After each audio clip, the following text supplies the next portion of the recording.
குடும்பத்தினர்களே, இவ்விழாவிற்கு வருகை தந்திருக்கும் அனைத்து சிறப்பு விருந்தினர்களே, உங்கள் அனைவருக்கும் இனிய வணக்கம் மற்றும் குடியரசு தின நல்வாழ்த்துக்களை கூறிக்கொள்கிறேன்.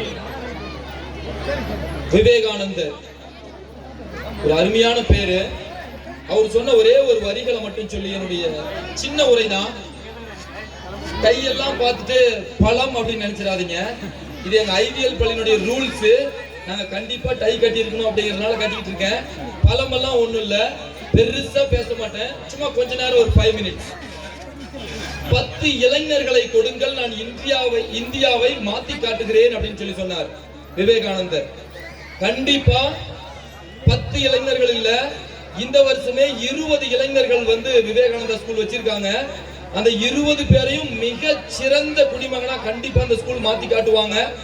இந்த விழாவை பார்க்கும் போது எனக்கு ஒரு ஆச்சரியம் என்னன்னா, இது அரசு விழாவா இல்ல அரசியல் விழாவா இல்ல சினிமா விழாவா அப்படிங்கிற அளவுக்கு ஒரு பிரம்மாண்டமா பண்ணியிருக்காங்க.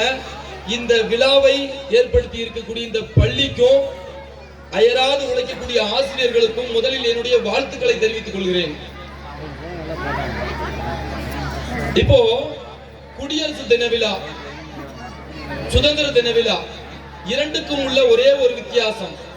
என்ன வித்தியாசம்?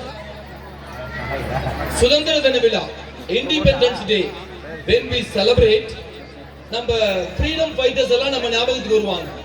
எல்லாரையும் ஒருத்தரா தமிழ்நாட்டில இருந்து பாடுபட்டவங்க, இந்திய அளவுல பாடுபட்டவங்க அப்படின்னு சொல்லி ஒருத்தரா நம்மளுடைய ஞாபகத்துக்கு வருவாங்க.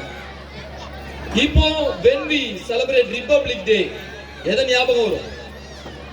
What we think about, என்ன நம்மளுடைய ஞாபகத்துக்கு வரக்கூடிய விஷயம் அப்படி பாத்தீங்க அப்படின்னா, இந்த நாள் ரிபப்ளிக், இந்த நாள் தான் இந்தியாவிற்கு முழுமையான சுதந்திரம் கிடைத்த நாள் இன்னைக்கு தான்.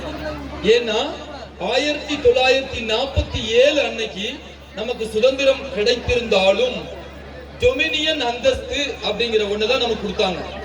என்ன அந்த டொமினியன் அந்தஸ்து அப்படின்னா என்ன? அதாவது உங்க கையில சுதந்திரத்தை கொடுத்துறோம், ஆனா உங்களை ரூல் பண்ணக்கூடியவங்க நாங்க தான். We are the ruling people அப்படின்னு சொல்லி பிரிட்டிஷர்ஸ் நம்ம ஹேண்ட் ஓவர் பண்றாங்க.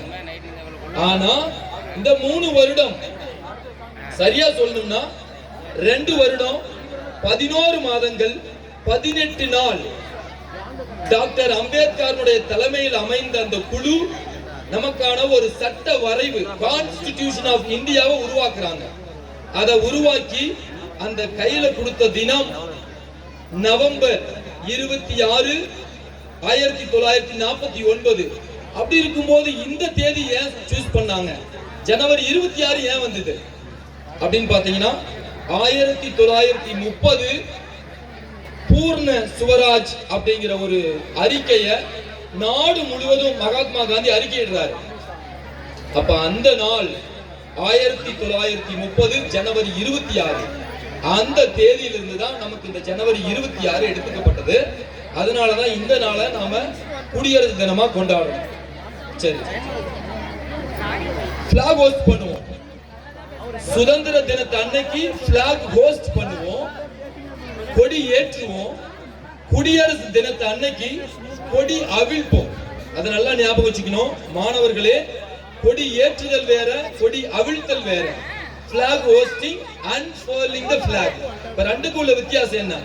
ஏன்னா சுதந்திரம் அடைந்த அன்னைக்கு 1947 அன்னைக்கு பிரிட்டிஷாருடைய கொடி இறக்கப்பட்டது, நம்மளுடைய இந்திய கொடி உயர்த்தப்பட்டது. வானில் நாங்களும் சுதந்திரம்